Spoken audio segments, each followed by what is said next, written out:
अध्यक्ष महोदय, आपका बहुत बहुत धन्यवाद।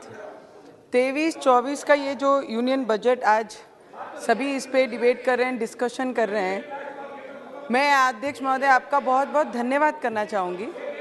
कई लोगों को मैंने बोलते हुए सुना सर कि ये बजट अच्छा नहीं है या बजट में बहुत सारी कमियां हैं या कमतरता हैं। मुझे आपसे ये गुहार लगानी है सर, क्योंकि हम जिस स्थिति से ये देश गुजरा है 2 साल कोविड के पीरियड में, उसके बाद ये अपेक्षित नहीं था देश को इतना स्टेबल रखना। फाइनेंशियली, इकोनॉमिकली अगर हमने देखा तो आज हम 10वें नंबर से 5वें नंबर पे आए हैं। अगर बाकी कंट्रियों को हम देखते हैं तो आज पाकिस्तान की स्थिति क्या है कि 1 किलो आटा 200 रुपये में मिल रहा है। यूरोप की स्थिति, अमेरिका की स्थिति अगर हम देखेंगे, मुझे लगता है ये हाउस में जो अच्छी चीज़ें हैं उसका उल्लेख करना बहुत ज़रूरी है। जितना भी नेगेटिव बोलना है, सिर्फ नेगेटिव पे नेगेटिव, फार्मर्स को किस तरीके से मदद कर रही है ये सरकार। मुझे लगता है कि देश के फाइनेंशियल हमारे जो मंत्री हैं, कराड़ साहब हैं, निर्मला सीतारामन जी हमारे देश की प्राइम मिनिस्टर जी हैं, उन्होंने देश को डूबने नहीं दिया।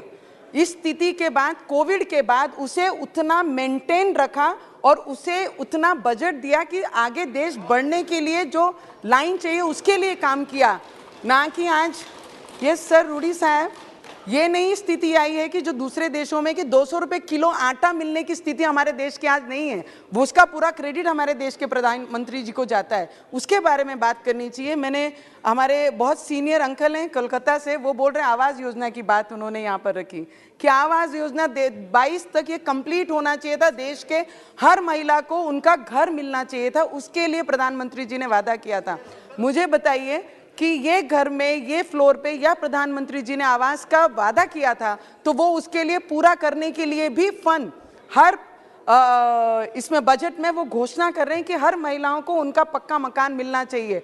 कई त्रुटियां होती हैं कई राज्यों में, राज्यों के प्रॉब्लम के वजह से वो फंड नहीं देते करके वो जो प्रोजेक्ट्स हैं, जो आवाज़ है, वो पूरा नहीं हो सका। प्रधानमंत्री जी ने जो वादा किया, मुझे हमने जितना समझता हमारी उम्र के हिसाब से, हम पहली बार ये पार्लियामेंट में आए, पर हमारी अपेक्षा प्राइम मिनिस्टर से बहुत ज़्यादा है। स्मॉल स्केल इंडस्ट्री MSMEs को 2 लाख करोड़ देकर उन्हें मजबूत करने का काम किया है। 2 lakh crore is not a small amount sir.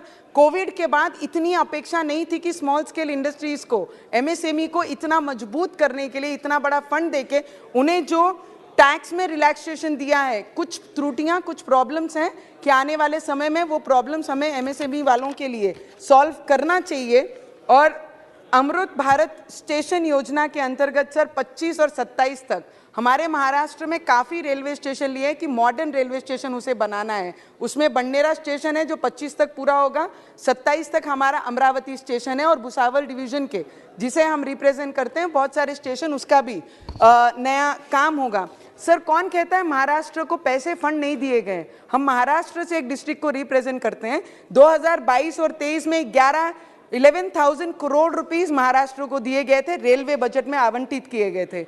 और 23 और 24 में 13,500 करोड़ रुपीस दिया है। तो कौन कहता है बजट में हम नीचे गए? बजट में हमने बढ़ोतरी की है, हमने बढ़ाकर हमारे राज्य को बजट दिया। इरिगेशन में सर महाराष्ट्र को 800 करोड़ दिया गया है, रूरल कनेक्टिविटी को 400 करोड़ रुपए दिए गए हैं और क्लाइमेट प्रोजेक्ट्स के लिए महाराष्ट्र में 585 crore rupees, ministry of urban project के लिए 786 करोड़ सर, स्टेट को हेल्प करने के लिए 1,30,000 करोड़ का एक बैलेंस अमाउंट बनाया। जितनी स्टेट मांगेगी उसके अकॉर्डिंगली राज्य सरकार को केंद्र सरकार देगी। उसके लिए मैं केंद्र सरकार का दिल से बहुत बहुत धन्यवाद करती हूं सर।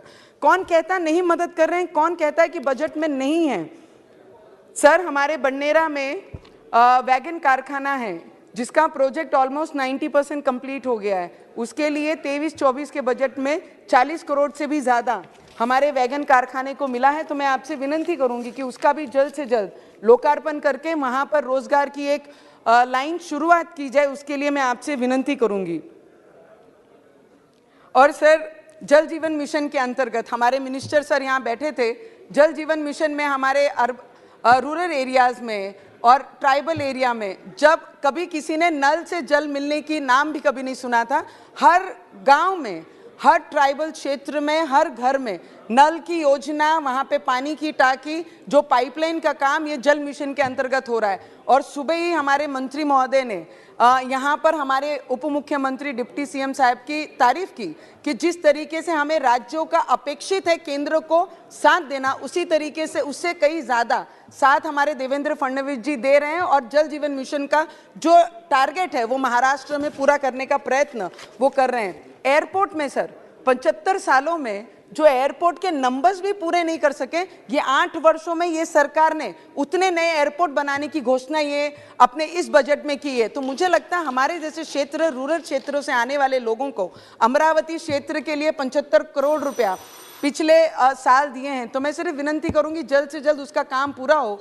जिससे हमारी अमरावती भी आने वाले समय में उड़ान भरे। Health department, medical, government medical college हो, एम्स हो, नर्सिंग कॉलेजेस हो, यही सब होता है जब आप देश के अर्थव्यवस्था है, जब बजट के बारे में चर्चा करते हैं तो सामान्य लोगों को आपसे यही अपेक्षा है। सर 1 ही 1.5 मिनिट दीजिए सर। तो टेक्सटाईल पार्क मी कराड साहेबांना विनंती करेन की मागच्या वर्षी जो लास्ट टाइम पे हमारे देश के प्राइम मिनिस्टर जी ने टेक्सटाइल पार्क घोषणा की थी कि कई राज्यों में, कई डिस्ट्रिक्टों में हम टेक्सटाइल पार्क देंगे। हमारा क्षेत्र कपास उत्पादन करने वाला क्षेत्र है, जिला है, तो टेक्सटाइल पार्क की हमने वहाँ से भी डिमांड की है। महाराष्ट्र से भी रिकमेंडेशन हमारी आप तक, सेंट्रल गवर्नमेंट तक आई है। तो आपने अगर वो दिया तो हमारे यहाँ पे रोजगार के बहुत सारे साधन उपलब्ध होंगे और किसानों को बहुत बड़ी मदद होगी। सर आदिवासी क्षेत्र के लिए एकलव्य स्कूल देकर 38,000 नई भर्तियां जो टीचर्स की करेंगे, मुझे लगता है आदिवासी क्षेत्र में इसकी सबसे ज्यादा जरूरत है। और आने वाले समय में अगर ये टीचर्स और इतनी भर्ती अगर वहाँ पे करेंगे रूरल एरिया में, तो हमारे आदिवासी भाई बहन, बच्चे जो उनके हैं, वो आगे बढ़ने का उनको मौका मिलेगा। सर बिहार से मेरे भाई ने एक बहुत अच्छा, बहुत सर एक लास्ट मिनट, सुबह से यहीं बैठे हैं सर, अकेले हैं तो एक मिनट करके मांग के आगे जा रहे हैं। तो बिहार से मेरे भाई का, मैं बहुत सीनियर है, उन्होंने बोलते बोलते पूरे हाउस में जो जोरों शोरों से बोला कि क्या किया दलितों के साथ, क्या किया पिछड़ों के साथ। मुझे लगता है घर जिनको आवश्यकता है वो दलित और पिछड़े और गरीब लोगों के लिए घर है। अगर हेल्थ व्यवस्था कोई कर रहा है तो देश के प्राइम मिनिस्टर जी उनके लिए कर रहे हैं। अगर गवर्नमेंट मेडिकल कॉलेज बना रहे हैं तो इस गरीब लोगों के लिए बना रहे हैं। अगर मनरेगा के अंतर्गत कोई काम करता है तो वो गरीब करता है। सर लास्ट 1 मिनट सर, एक last minute, 1 minute sir last 1 minute, I just take 1 minute sir. Last वाक्य, अंतिम वाक्य बोलिए, बस बैठिए फिर।